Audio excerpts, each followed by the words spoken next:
My name is Keneth J Hall. I was the creature effects designer for Hobgoblins.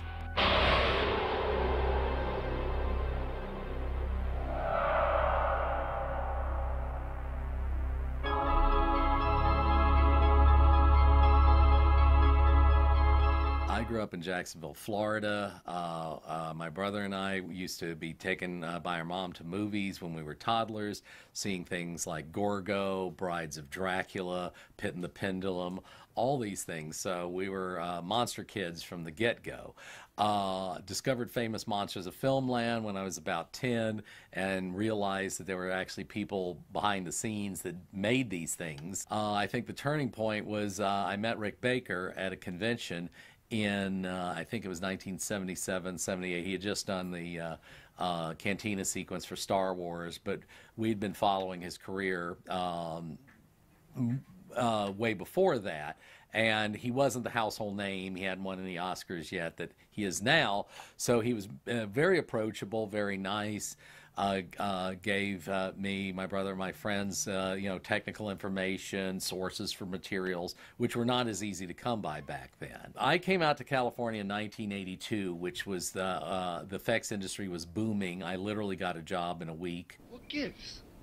You're being paid to work around here, not to sit around and blast your eardrums. My ultimate goal was to write, produce, direct independent films. So I was trying to figure out a way to make that transition.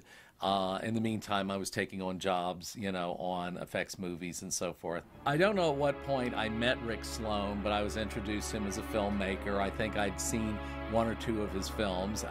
He was an interesting, very quirky guy, and he had a very quirky sensibility to his films. It had a little bit of John Waters meets Roger Corman, if such a thing makes sense. He was always proud of weird little things he would do to save some money on a shot, like renting a lowrider and running lights off the car batteries to steal shots on like Hollywood Boulevard at 3 in the morning. And I mean, he would brag about this.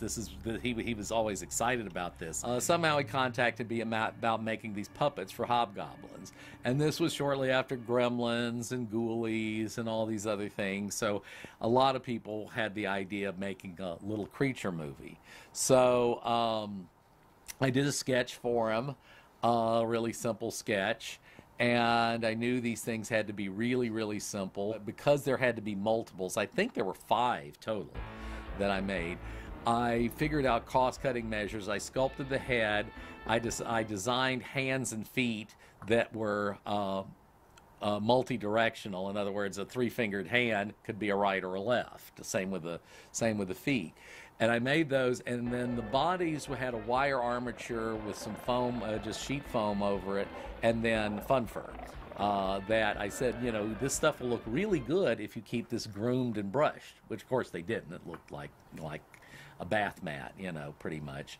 And I made custom eyes for them and all that, and a palette with teeth and all that. They were very simple. There were no mechanics, there were no blinks, there were no anything except basically your basic Muppet movement. And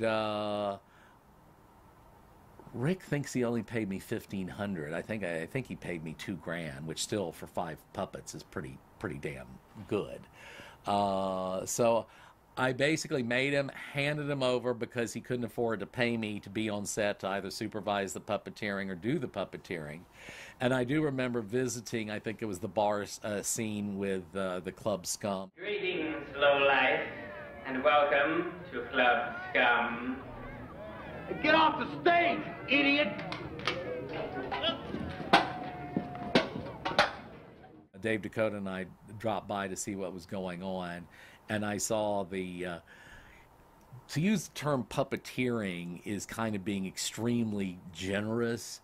I would say more like doll waving is what was going on the set, and I just kind of cringed and said, yeah, I kind of thought that was what it was going to be like, and But anyway, it certainly has had its legs, and you could have knocked me over with a feather several years back when somebody sent me a picture saying, "Hey, I'm working on special effects on Rick Sloane's Hobgoblins 2," and I'm looking at it and go, "Those are my puppets." And he said, "Yeah, they're your original puppets. So they held up so well, we're using them a second time." I went up and did an interview with Rick for some doc he was doing on the Hobgoblins movies, and saw some of the actors from the first film. And he actually asked me if there was some way I could refurb the puppets so we could do a third film. I said, "Rick, I think you've gotten more than your money's worth out of these puppets. You know, just bag them, put them on a shelf, call them history. Don't make another Hobgoblins movie, please." I didn't move. I just kept watching it. It looked so friendly at first.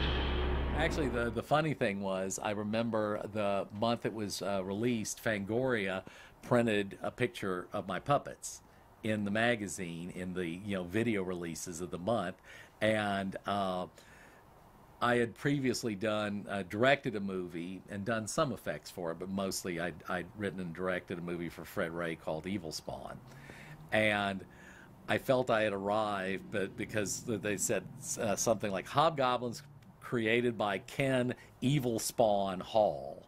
And I always loved how Forrest Ackerman back in Famous Monsters would always put somebody, a film credit in the middle of, like it's their middle name, like Robert Psycho Block, or, Christopher Dracula Lee, or something like that. So I thought, I really felt I'd arrived, Well, I think, when I saw it on Mystery Science Theater, that's when I saw, because basically, and Rick seems 100% okay with this. I guess he felt any publicity is good publicity, but they were definitely making fun of the bad and quirky filmmaking.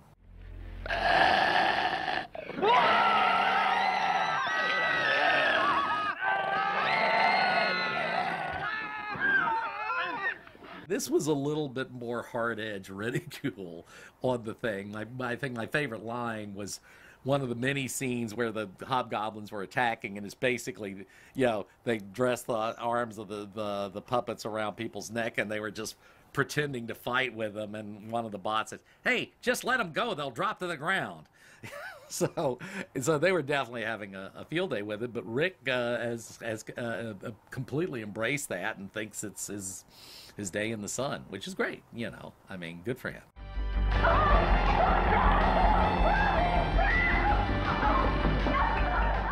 Well, I continued to work in special effects. I didn't take on that many jobs like that where I would basically like build stuff in my apartment, for somebody's low budget film. I did that for the creature suit on Biohazard, and I did that for Hobgoblins.